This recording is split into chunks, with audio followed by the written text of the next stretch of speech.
ಖ್ಯಾತ ಗಾಯಕಿ ಆಶಾ ಭೋಸ್ಲೆ ವಿಧಿವಶರಾಗಿದ್ದಾರೆ. ಮುಂಬೈನ ಬ್ರೀಚ್ ಕ್ಯಾಂಡಿ ಆಸ್ಪತ್ರೆಯಲ್ಲಿ ಕೊನೆಯುಸಿರೆಳೆದಿದ್ದಾರೆ. ಸ್ವರ ಸಾಮ್ರಾಜ್ಞೆ ಆಶಾ ಭೋಸ್ಲೆ ಇನ್ನಿಲ್ಲ. ನಿನ್ನೆ ಹೃದಯ ಸೋಂಕಿನಿಂದ ಆಸ್ಪತ್ರೆಗೆ ದಾಖಲು ಮಾಡಲಾಗಿತ್ತು ಆಶಾ ಭೋಸ್ಲೆ ಅವರನ್ನು. ಇವತ್ತು ಚಿಕಿತ್ಸೆ ಫಲಕಾರಿಯಾಗದೆ ಕೊನೆಯುಸಿರೆಳೆದಿದ್ದಾರೆ. ಭಾರತೀಯ ಚಿತ್ರರಂಗದ ದಂತಕಥೆ ಆಶಾ ಭೋಸ್ಲೆ.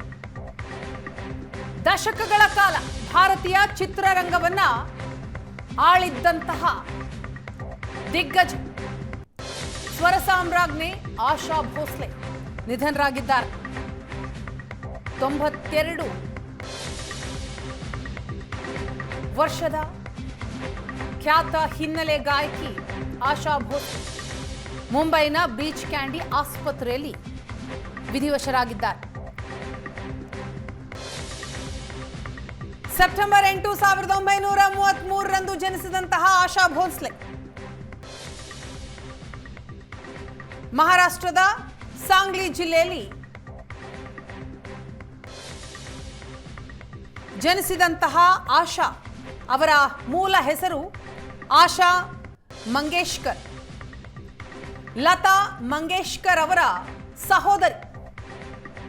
ತಂದೆ ದೀನಾನಾಥ್ ಮಂಗೇಶ್ಕರ್.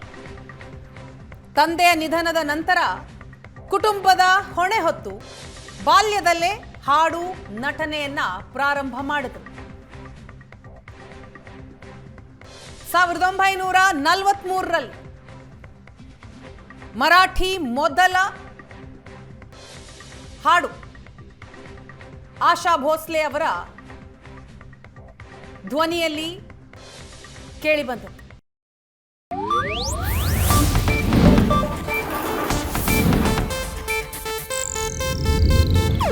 ಇದು ಏಷ್ಯಾನೆಟ್ ನ್ಯೂಸ್ ನೆಟ್ವರ್ಕ್ ಪ್ರಸ್ತುತಿ.